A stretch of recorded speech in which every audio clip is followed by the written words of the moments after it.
Hello, everyone. Thank you for joining us today for this webinar series called Saying Yes to Museum Digital Projects. My name is Emmanuel. I'm the moderator for this webinar. As you know, we took a month off. So for those of you who have not seen the past webinars in this series, let me recap briefly. So in our first webinar, we explained how to identify and select your next museum digital projects. And in our second webinar, we talked about how to obviously fund it, a very important topic. And in the third webinar, we talked about the 5 myths of museum digitization that you should dispel for good. So you can access all of these 3 webinars now on our website if you have not watched them yet. Today, Rachel, our speaker, will cover a very important topic also. As your project grows, so does your workload. As the initiator of this project, or maybe someone who might want to be interested in starting one, well, you all know you have limited numbers of hours in the day, right? So we need a team to help us with our digital projects. So in this webinar, we will talk about strategies for working with staffs, volunteers, or interns. So I'm really looking forward to this webinar. And by the end of this, after watching all of the webinars of the series, as you know, this is the fourth one. We have 2 more. You will be equipped with resources and tools for your digital museum projects, no matter what stage you're in. So before we begin, though, I would like to share what our company is about.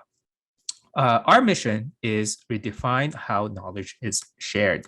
More specifically, what we do is we work with museums, archives, libraries, and other information professionals like you to provide better access, visibility to your collection. So we started focusing on bringing the best technology solutions from around the world to create the solution you need. We are comprised of series of products that you may have heard of already, and this has been going on for over the last 30 years.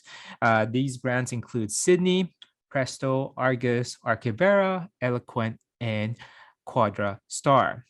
Well, I'm sure you're looking forward to this webinar. So I'd like to share a little bit more about our speaker, thought leader, and our friend today, Rachael Cristine Woody. She is the owner of Rachael Cristine Consulting. She provides services to museums, libraries, and archives. Her professional experience and expertise has made her a popular speaker in our topic of digital project, and she has provided sessions for museums, libraries, archives, and other companies to help them develop their digital perspectives. She specializes in museum collection management systems, digitization technology, digital project management, and digital usership. So during the course of her career, she has successfully launched multiple digital projects that includes advanced digitization technology, collaborative portals, and the migration of collection information into collection management systems. Well, without further ado, I'll pass it to Rachael Cristine Woody. Well, thank you so much, Manuel, and thank you to Lucidea for having us today. And of course, thank you for attending. This particular webinar, I think, is perhaps one of the most important. As Emmanuel indicated, when we take on museum digital projects, it really does take up quite a bit of our capacity and perhaps a whole team worth of capacity. So it's really important that you have what you need in terms of resources, which include people. And so we're going to talk about a couple different ways we can help shore up your capacity or your team's capacity in order to do these projects successfully. So we'll get a little bit into the topic. We'll then review the roles specifically for staff, interns, and volunteers, because of course in many museums, all 3 of those are in the ecosystem and are how we get any of our projects done. We'll then talk about how to ethically adapt museum staff capacity and also how to ethically build and work with both interns and volunteers and creating those opportunities. Now, we'll talk about some best practices in this area and really where the field is moving in order to be more ethical about all of the labor choices that we make in our museums. We'll then talk about strategies for how to work with a mixed team of staff, interns, and volunteers.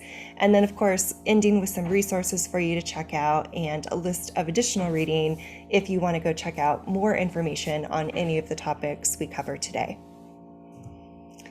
So an introduction to digital projects and the topic we are going to discuss in further detail in terms of staff capacity.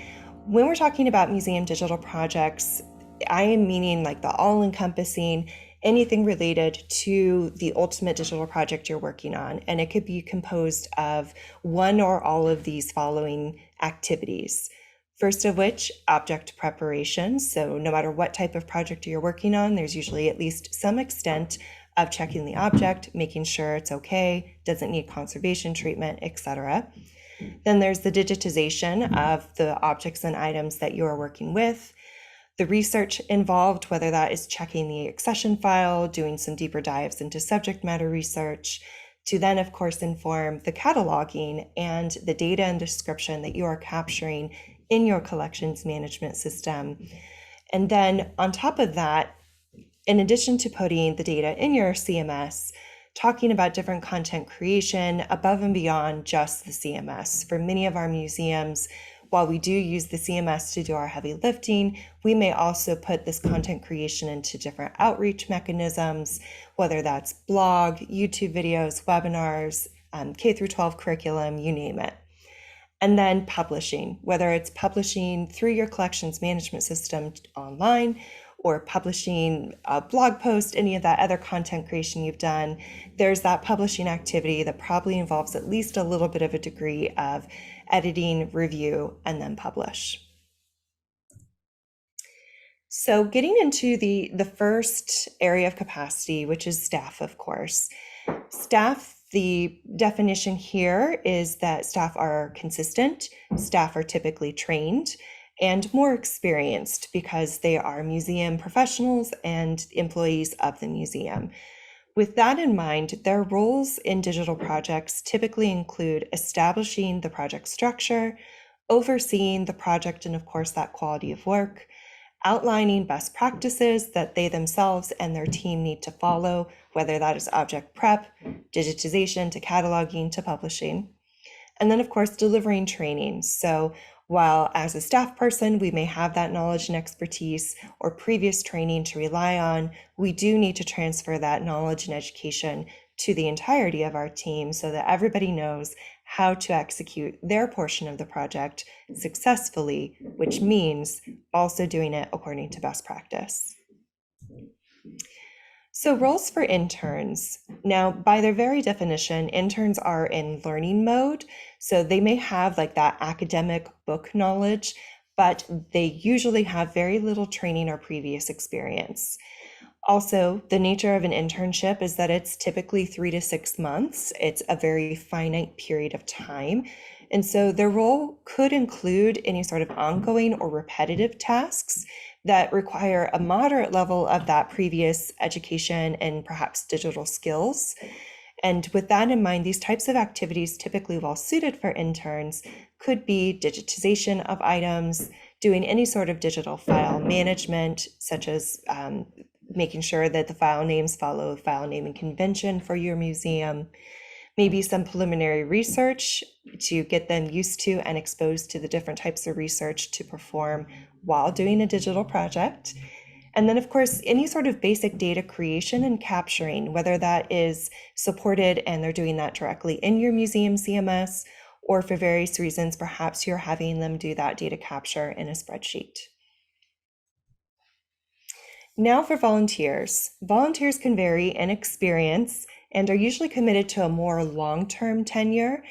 These commitments are at will and subject to the volunteer schedule. So while you may have a volunteer for more than a decade, they may only be in like once a week or maybe for a couple hours a week, that kind of thing. Excuse me. The volunteers' roles will typically include object preparation, especially if they've had training on how to handle the object, research, if that is where some of their skills and expertise lie, the initial data capture in a Word document or spreadsheet. For some of them, if their digital competency is fairly high or they feel comfortable in that learning environment, they could also potentially work on similar items as the interns, so digitization, cataloging directly into the CMS, that kind of thing. But this will really be dependent on the volunteers that you have on your team, what sort of experience and skill they have, as well as what level of comfort they have.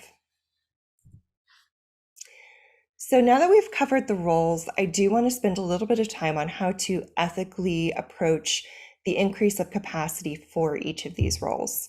So specific to increasing staff capacity, I want us to think about evaluating who. So who is needed for each project activity? Sometimes it is just you, that one person. Sometimes it takes a team. And then depending on who, evaluating capacity. So both current and anticipated workload. And this is in addition to the proposed digital project, as staff have many other things that they are responsible for. It's important that we take all of that into account in addition to whatever this new digital project may mean in terms of workload.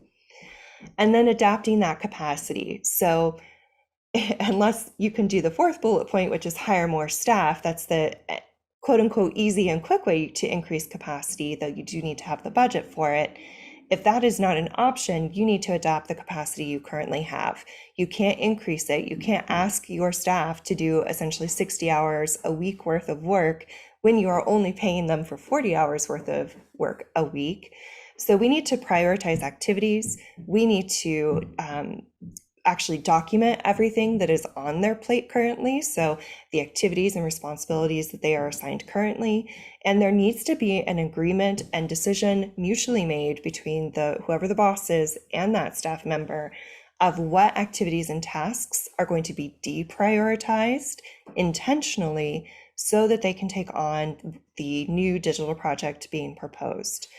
So the key takeaway here is that if you can't do the quote unquote easy thing of hiring more staff to increase your capacity, you need to deal with the capacity you currently have, which is a finite resource.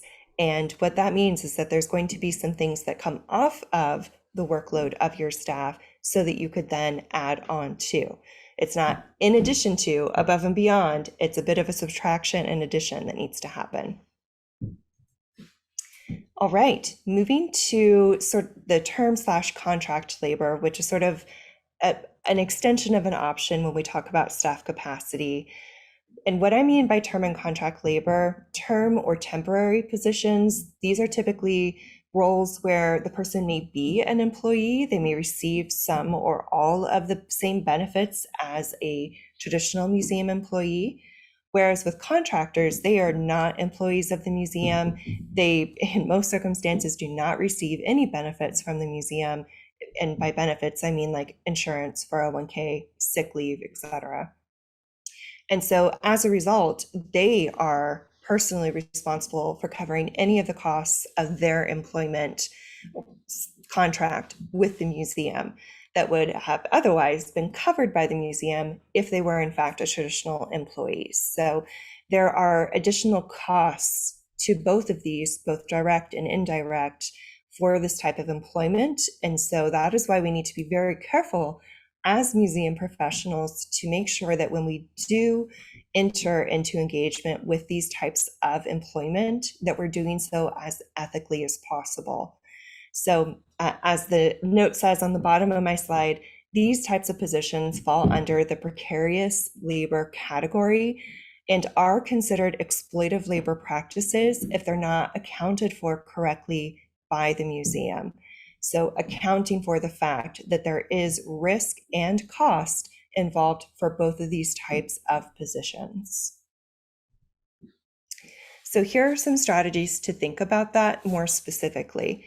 And these are a couple of prompts to take with you and to think about as you approach or consider those types of activities.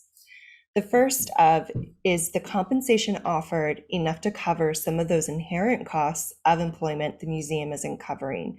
So if you have a contract staff, not staff by definition, if you have a contractor that you're working with, you will need to pay them more per hour than you would if they were a staff person, because the museum, you do need to help cover some of those costs to the contractor of being a contractor. So accounting for that in the compensation offered. Also consider, is the position truly a short-term need, or is it a position that really needs a permanent classification? And the hint here is that if the position is something the museum would renew year upon year, then it really should be a permanent position on budget. I do realize that, especially with municipal organizations, there's a whole multi-year process that one needs to go through in order to add positions permanently to a budget, etc. That is not a reason to not do it. You do need to work towards that. And working towards that is a work in progress. So I realize you can't do it tomorrow, but it is something that you do need to work towards if you are currently using contractor positions to fulfill permanent needs. The third prompt is, how can the museum provide additional coverage or benefits to help support the person holding that precarious labor position? So can the museum consider extending health insurance options or buy-ins to the temporary or contract persons? Are there other ways offering FSA to those types of people to help cover that cost? In addition to increasing compensation for those types of precarious positions to help cover the fact that the museum is not offering benefits. Strategies like that, just to help account for the fact that the museum is not taking care of a temporary or contract position person the same way they are taking care of their staff employees. And that needs to be balanced and rectified. Okay, moving on to how to ethically build internship opportunities.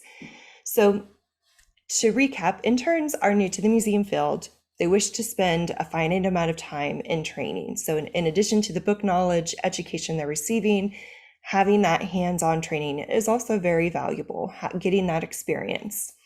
So the intern usually comes with an education applicable to the subject matter, but they receive that hands-on training from you while at the museum. And to acknowledge that past arguments in this field have been made that this is an exchange. So the intern exchange unpaid labor in return for experience. However, that is not entirely accurate, is it? An intern is in a professional field and has an educational background, usually in a master's situation, so advanced degree education background. And they do possess the appropriate credentials, or at least close to possessing appropriate credentials for what would typically be considered a paid employment opportunity at the museum. Also, the labor that the intern is providing supports the museum overall in that museum's output, and that output the museum benefits from. So this avenue of unpaid labor is steadily moving toward extinction as museums realize that the practice is both exploitive and it hinders the inclusion of persons from uninvited communities, because doing an unpaid internship means that you have to have enough money to afford any of the other costs of living that person is living in their reality. And given the fact that the intern is devoting their labor and the museum is getting a benefit from that, not a deficit, the museum needs to acknowledge that with actually compensating the labor. So really the thesis to this, or the takeaway, needs to be any labor needs to be compensated for, and it needs to be compensated for appropriately. So here are some prompts to think about, tips on how to ethically build internship opportunities. So straight out, internships should be paid. If the museum isn't currently compensating interns, a good place to start is with updating or creating an internship policy for the museum. So much like with what we talked about with how to more ethically treat temporary or contractor persons, we need to develop a similar policy or movement towards ethically treating interns. And so I know you probably can't do it tomorrow, but that doesn't mean you shouldn't be working towards it at all. In addition to this, and as you work towards paying interns and compensating them appropriately, that means you need to do the math. So you need to determine what a living wage is in your locality, which you can do using the MIT living wage calculator. Just Google it, it will be the first result. The museum should pay interns who are in graduate school or recent graduates at least $2 more an hour than the stated living wage in your area. So there's minimum wage, there's living wage, which is going to be more than minimum wage, And then you need to add $2 minimum on top of that per hour for an appropriate compensation level for a graduate level intern. Also, calculate how long the internship will be in terms of hours. So, as we said, most internships are like a 3 to 6 month range. How many hours per week are you expecting that intern to be at the museum working? And then, to my third bullet point, doing the math. So, multiplying that dollar rate from step 2 and the timeline you've created from step 3 to arrive at a total calculated wage. And then once you have that math, take it and show it to your museum administration so that you can determine what the compensation payment options are and how to offer paid internship programs. As this is the way that not just the museum field, but in general, the world is moving towards, your museum and your program needs to get on board now, or you are going to be left behind, because the more internships that are offered that are paid and compensated appropriately for, the smaller the pool will be for any interns that are in a position, a privileged position economically, to take an unpaid internship. So really it is in your museum's best interest and your best interest not to be left behind on this. So here's an example of what I mean by doing the math, just in case it is helpful for your brain to think about it with some specifics. So our particular case example here is for a project based in Gardner, Montana. Here, the minimum wage currently is $9.20. Going to the MIT living wage calculator, the living wage for this particular area of Montana is $15.49. So already a good little step up from what the minimum wage is. And then, of course, we're considering, for this particular example, someone who's completed their master's degree and throughout that time period has also gained essentially 1 year of experience already. So we're talking about somebody who already has that degree and already has some experience. And we're considering the project too. We have a project that's requiring some technical expertise and independent work. So usually our typical digitization project, right? And as this project is located in a federal location, because this is where one of the national park offices are, we are also referencing the federal equivalent for this internship level, which is a GS-9, and you can find that by Googling the Office of Personnel Management salary tables. So, with all of that information in mind, we are actually recommending a 26 and 22 cent dollar per hour rate for someone of that caliber and for that type of project. And we're also doing an estimate of that intern working 25 hours a week for 9 weeks. So they're fitting the internship in during the summer, for example.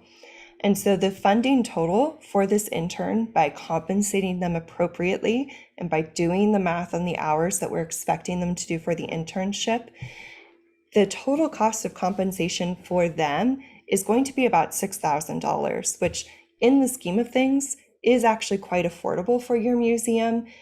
The trick is the museum is just not typically accounted for that as a cost, and it needs to start. So you need to DEI your budget, which means including budget lines every year in the operating budget for compensating interns, if you intend to have an internship program. Now, switching to volunteers, which are, of course, slightly different from interns. Volunteers' experience can vary, but overall, they are going to have a career's worth of knowledge and a life of living experience to draw upon. So regardless of what their background may have been, they have seen stuff, they have lived through stuff, and that experience is valuable. All right, so the second bullet point here is that when you have a volunteer, there's typically, the exchange is defined as the museum is accepting the volunteer's labor in exchange for the volunteer gaining what is usually defined as like the good feelings, which definitely has value, but it is also not enough. We need to do more critical thinking about it. So first and foremost, there are guidelines from professional organizations. For example, I know the Society of American Archivists has a great guideline stating what tasks and activities are appropriate for a volunteer to do versus what should be actually an assigned permanent staffing position type of opportunity. And this, of course, is to help protect against volunteers being used as free labor for positions that should otherwise be a professional, they're full-time permanently as a staff position. So it's to help make sure that there's not exploitation happening there.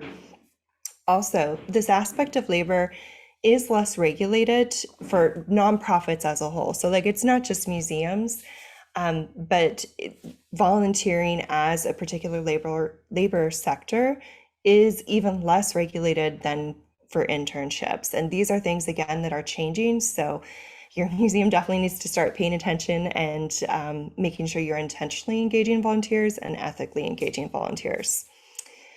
And it's also worth noting that the inequity of opportunity here, much like with unpaid internships, is that volunteering and for free, for good feelings, is only for those who are privileged enough to be able to retire and volunteer their labor in exchange for those good feelings. In other words, for free. So for many people, if they can't retire fully or if they still need to work some sort of job, there may just not be capacity for them to volunteer for free. And so while we don't, as a field, have a good answer for this, it is an area that really needs some diversity, equity, and inclusion work, because currently we're only able to support those privileged enough economically to become volunteers, and we need to do better. So here's some prompts. Building opportunities for volunteers that aren't tasks or responsibilities that should be filled by a paid position. So just like starting out, make sure that the types of activities, et cetera, that you're offering to volunteers are done so ethically and not something that really should be covered by a paid permanent employee. Also, I invite you to consider compensation models for volunteers as well, or at least cost neutral models as a place to start. So as a baseline, the volunteers shouldn't be incurring costs to be a volunteer. So for example, depending on where your museum is located, maybe you can offer paid transportation vouchers, parking permit if you're in a city and it's only paid parking around there.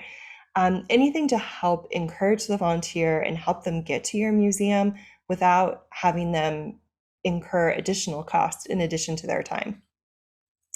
Also, creating opportunities that can be performed at any time, either at the museum or remotely, can help support those who aren't as able-bodied or who do have to work a particular schedule but want to volunteer in the evenings maybe or Monday mornings, being able to help support them based on what their schedule and what their abilities are. Also, offering opportunities that suit the skills and interests of the volunteer helps to create a culture where volunteers are treated with gratitude and respect. So really just keeping in mind what it is that the volunteer, based on past experience, is good at, feels confident in, and also what they're interested in. And then finally, work with the museum and the local community to partner and create a set of benefits that volunteers could receive or tap into as a token of appreciation. So there are many creative ideas out there, and especially working with your local city or municipal governing body on trying to put together a package of benefits for perhaps all the nonprofits in the area is a great creative way to start. And of course, the more resources you can accumulate and offer to people, whether it's volunteers, interns, or whomever, the better and healthier and more supportive that environment is going to be. And ultimately, that also helps increase with work productivity if you need motivation in addition to just doing the right thing. All right, so now that we've covered the roles and the ethics, let's talk about strategies on how to work with this type of hybrid team. So when you have a mixture of staff, interns, and volunteers, there are going to be some inherent challenges. So challenges with this type of team: interns and volunteers aren't at the museum Monday through Friday, 40 hours a week. Their time is often syncopated and finite, and perhaps they need to do some sort of asynchronous working with yourself or other members of the team.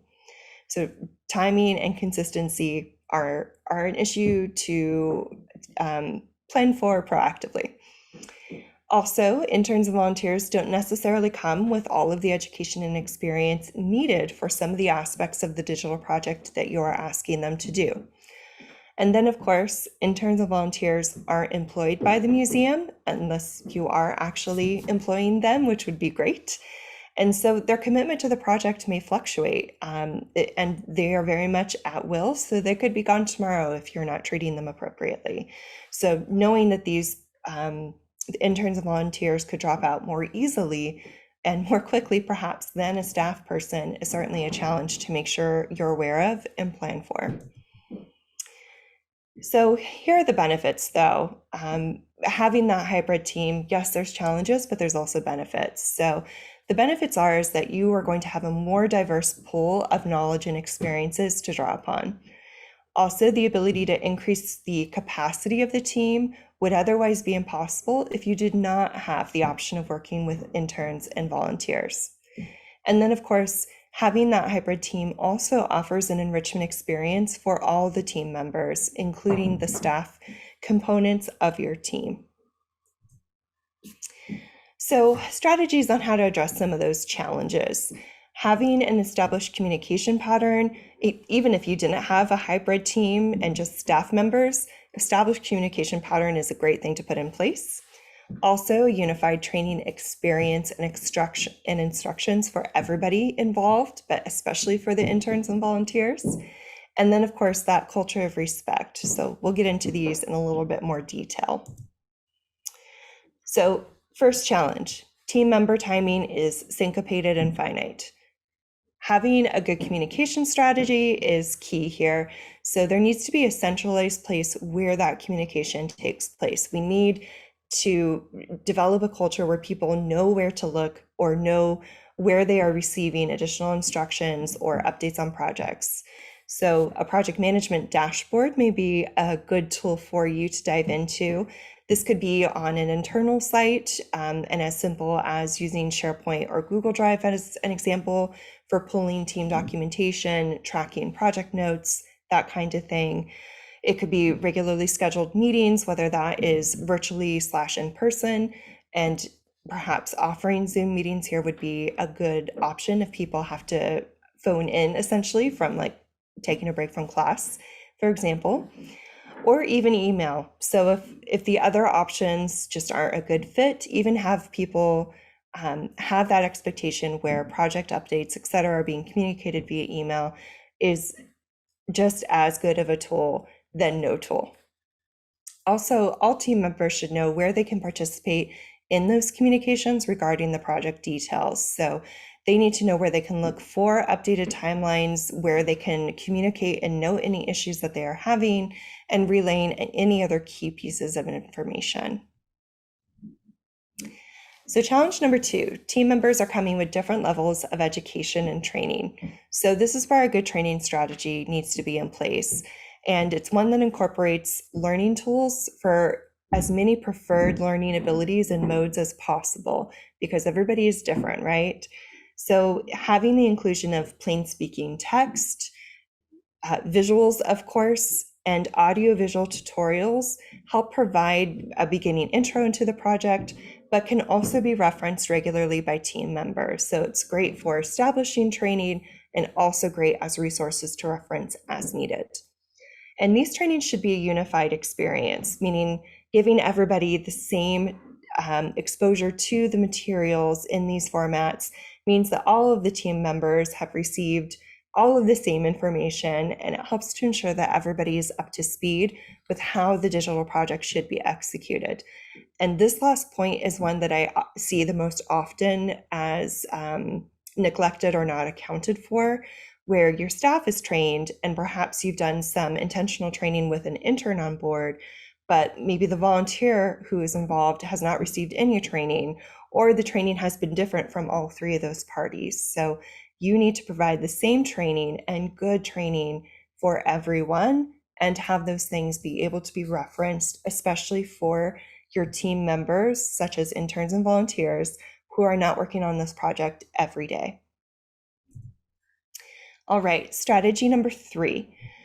The team members are not employed by the museum, and so the commitment may fluctuate here. So employing that respect strategy is something that should be applied in every environment, but especially in situations where not everyone is being compensated for their work.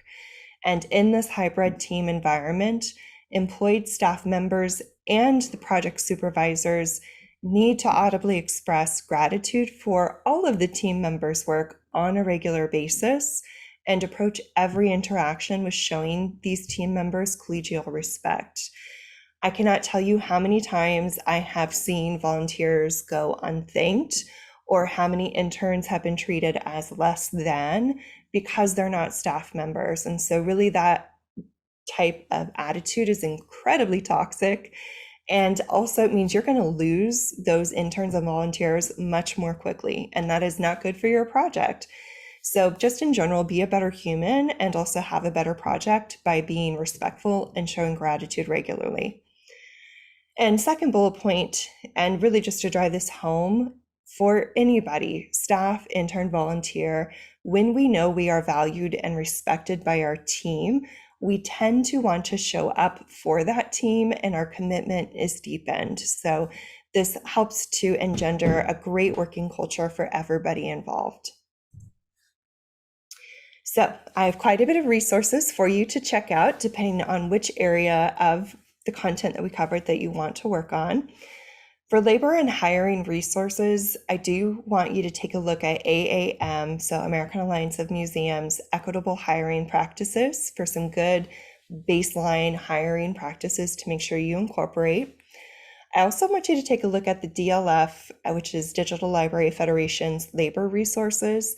While it is digital library, this really does apply to the entire library, archive, museum fields. Then if you are considering that temporary / contract situation, or you currently are offering that type of situation, I really want you to read the Do Better, Love Us guidelines for developing and supporting grant-funded positions in digital libraries, archives, and museums. And while it does specify grant-funded positions, really what the this particular resource is getting at is that temporary contract-based type of position offering. And then, of course, looking at the collective responsibility labor advocacy toolkit. Now for salary resources, so doing that math, whether it's for a staff person or an intern, these are some great resources to check out to make sure that you are offering a good market rate and ethical rate of compensation. So depending on your particular field, there's the Archivist Salary Survey. We also have the Art and Museum Salary Transparency Survey, both of which I think are in spreadsheet format. Of course, the MIT Living Wage Calculator to check out any locality and the minimum versus the living wage. And then, of course, there's the National Museum Salary Survey, which I think is a few more years older, but should be updating soon. And then if you're looking for a webinar on how to calculate your own worth, I do have a full hour-long webinar on how to do that with a few more additional scenarios. So please feel free to check that out on YouTube.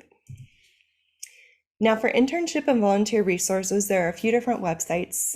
First of which, I want you to check out the Archivist in Residence website from Northwest Archivists.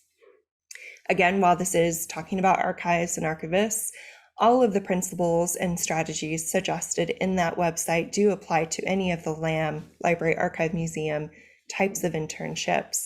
And it does talk about how to do the math and calculate what an appropriate internship cost should be. And as a note here, this particular Archivist in Residency is in part sponsored by Lucidea. So just shout out to Lucidea for helping create a more ethical working environment for our profession. Then I want you to check out, make sure you have the Department of Labor fact sheet on internships. This fact sheet discusses what is legal and not legal to offer as an internship. So make sure you are aware of those. There's Designing a Museum Volunteer Program. There's a toolkit that's offered by AAM to check out. And then, of course, resources to discuss unpaid internships in the museum. Again, AAM has a program resource area for this particular topic. So please go check it out for more resources. And then additional webinars, and while these are focused on volunteers, they could really apply to internships as well. I have two webinars. First one, how to attract and train really good volunteers. And then, of course, what are some activity ideas, whether it's a library, archives, or museum, so that you can utilize volunteers for more enriching projects, because often those are the most interesting to volunteers to do versus just standing at like an information desk, which some people do love that type of work, but you do need to offer a more diverse array of different volunteer activities if you want to attract a diverse array of volunteers. And then just the additional reading, of course, please check out the Lucidea Think Clearly blog for a whole bunch of different blog posts on everything digital projects, as well as how to work with volunteers and interns. And that wraps us up for today. So just to review what we've discussed, we talked about the different roles involved in a digital project for museums, which is staff, interns, and volunteers. We've talked about how to ethically adapt and either increase or work with existing staff capacity. We then also explored how to ethically build intern and volunteer opportunities. And then, of course, with that hybrid team, looking at some of the challenges of that and providing some strategies on how to effectively work with staff, interns, and volunteers. And then we've just run through a whole bunch of resources for you to check out and additional readings. So I do encourage you to, no matter what area you decide to work on first, there's so much good stuff out there. And then grants, we touched on briefly, but a lot of these digital projects and even funding internships can be done through grants that you apply for. So please go check out the grants workbook and templates that Lucidea we co-created together. And there are 4 digital project templates in there to take to use and adapt for your own purposes. And then, of course, if you need a CMS for this digital project work and need to either select a new one or you don't have one at all and need one, there's the ebook, How to Select, Buy, and Use a Museum CMS. And with this link, you can go get the free digital download courtesy of Lucidea Press. And with that, I will turn it back over to Emmanuel. Wow, thank you, Rachel. That's such a great webinar. I don't even know where to start. I would say that yeah, thank you, and make sure to check out the resources for everyone who is watching this right now.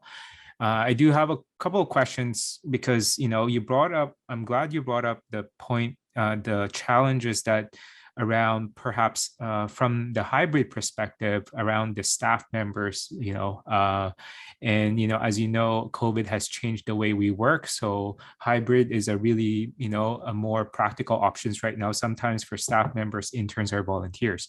You did mention a good communication strategy is key. And there needs to be a centralized place where communication takes place. So for those who are just starting out, maybe in a leadership position, what project management tools would you recommend for them? So there are a lot of good ones out there, fortunately, and I think perhaps that was one of the few advantages of COVID is a lot of access to some great online project management tools. The one that I am using currently for my own team and that is very user-friendly, easy to pick up, is called ClickUp. Like just as it sounds, ClickUp.